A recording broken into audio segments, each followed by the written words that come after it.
On January 20th of 2022, I was 28 weeks and 1 day pregnant with my daughter Ruby when I arrived at the Washington Surgery Clinic in Washington, D.C. for my abortion appointment.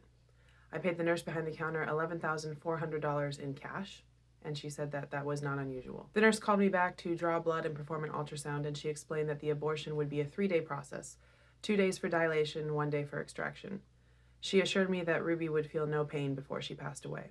I was recording undercover, so I thought that I would feel on edge, and I was interacting with people who provide elective post-viability abortions, so I thought that I would feel angry, but I didn't feel either of those things.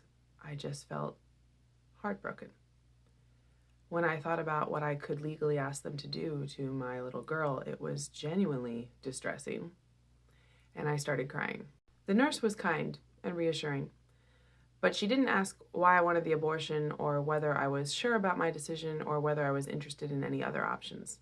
And at no point did clinic staff ask me anything about Ruby's health status, and that makes sense because the Washington Surgery Clinic will abort a 28-week fetus for no medical reason. In fact, both of the nurses I talked to reassured me that there was nothing wrong with or even unusual about me seeking abortion that late without medical indication. I went back to the waiting room where there were several other women, and I sat for a while and wondered what brought them here today and if they were okay.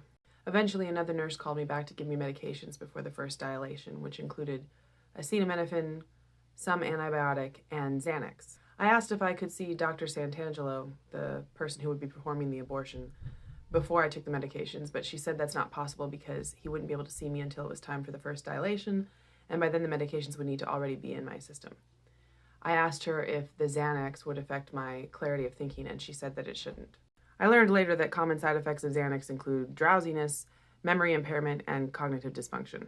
I emphasized that I didn't mind spending more time at the clinic if it meant that I could talk to the doctor before medicating, but the nurse wouldn't budge, so rather than take medications before talking to a doctor, I told the clinic staff that I had changed my mind and I left. I have people on at least a weekly basis tell me that abortion of viable fetuses either never happens or happens only for medical emergencies, or I'm misunderstanding the procedure and it actually results in the live birth of a premature child. Countless people have also insisted that women who choose abortion do so with full knowledge and autonomy. I think people just believe what is comforting to believe, but my experience at the Washington Surgery Clinic was nothing like that at all.